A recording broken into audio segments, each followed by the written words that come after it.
Israel has kept up its bombardment of Gaza, with strikes on both Rafah and the southern city of Khan Yunis. Israel vowed Wednesday to press on with a powerful operation in war-torn Gaza's Rafah, even as calls mounted for it to hold off sending troops into the territory's overcrowded far southern city. We will fight until complete victory, and this includes a powerful action also in Rafah. After we allow the civilian population to leave the battle zones, Israeli Prime Minister Benjamin Netanyahu said in a Hebrew statement on Telegram. His pledge came as negotiations to pause the Israel-Hamas war headed into a second day and as deadly cross-border fire between Israel and Lebanon's Iran-backed Hezbollah movement stoked fears of wider conflict. Mediators in Egypt were hoping to secure a ceasefire that would see more hostages released in exchange for Palestinian prisoners, as Israel prepares for a full-scale ground incursion into Rafah. A Hamas source told AFP that a delegation was headed to Cairo to meet Egyptian and Qatari mediators, after Israeli negotiators held talks with the mediators on Tuesday. Palestinian President Mahmoud Abbas urged Hamas to quickly complete a prisoner deal, to spare our Palestinian people from the calamity of another catastrophic event.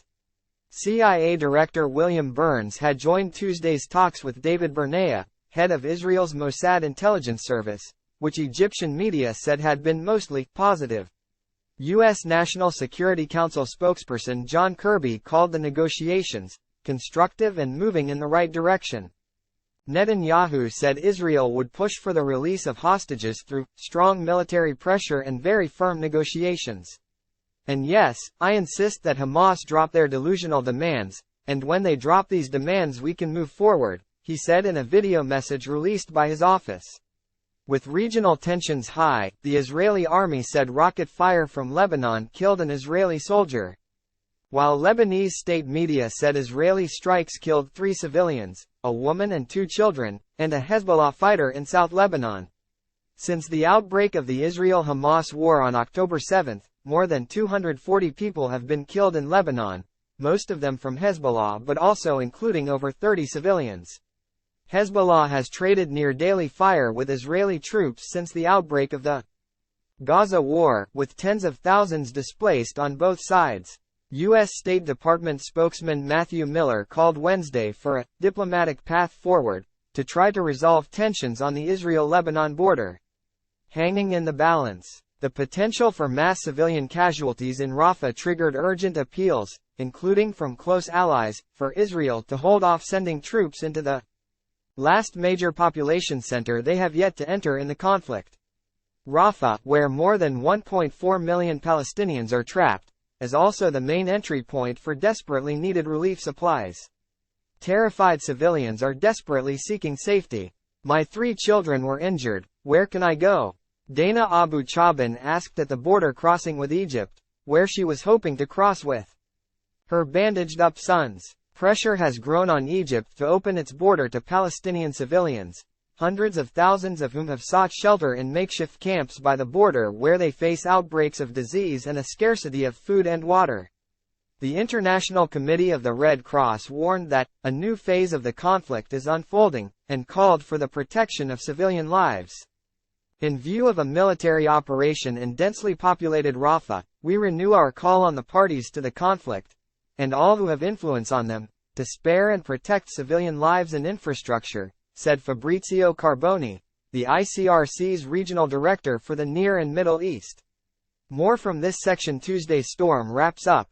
Tracking more snow on Saturday. GB News People's Forum analysis. Sunak is beginning the fight back, says Christopher Hope, looking for last-minute Valentine's Day gifts. Here are some ideas. It is urgent to do more now. Countless lives are hanging in the balance. U.S. President Joe Biden has also said civilians in Rafah need to be protected, but Netanyahu has insisted complete victory cannot be achieved without eliminating Hamas in the city. Hospital fears. The Israeli military has kept up its bombardment of Gaza, with strikes on both Rafah and the southern city of Khan Yunis. The health ministry in the Hamas-run territory said Wednesday that 104 people had been killed overnight. Fears were also growing over southern Gaza's Nasser hospital, where a nurse said snipers were killing people, sewage had flooded the emergency room and drinking Water had run out. Mohammed al-Astal, 39, said the facility had been besieged for a month.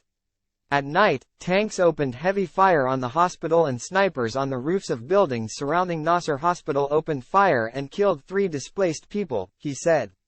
Israel's military said troops have been thoroughly instructed to protect civilians and medical facilities.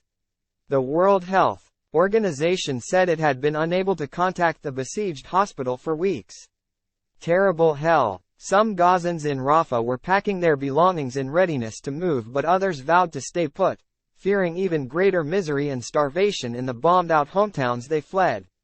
Alam Abu Asi said she would rather die in Rafah than return to the famine-like conditions facing relatives who stayed in Gaza City. My son and his children have nothing to eat. They cook a handful of rice and save it for the next day, she said. My grandson cries from hunger. The Hamas attack that triggered the war resulted in the deaths of about 1,160 people in Israel, mostly civilians, according to an AFP tally based on Israeli official figures. At least 28,576 people, mostly women and children, have been killed in Israel's response, according to the latest Gaza Health Ministry figures. Around 130 of an estimated 250 people taken hostage by Palestinian militants during the attack are believed to remain in Gaza. Israel says 29 of them are presumed dead. 2 hostages rescued in a raid in Rafah on Monday had now been discharged from hospital, a doctor said. On Wednesday, around 100 representatives of the remaining hostages flew to The Hague to file a crimes against humanity charge against Hamas leaders at the International Criminal Court. And Spain and Ireland asked the European Union to urgently examine whether Israel is complying with its human rights obligations in Gaza under an accord linking rights to trade ties. Bers DV, SRM.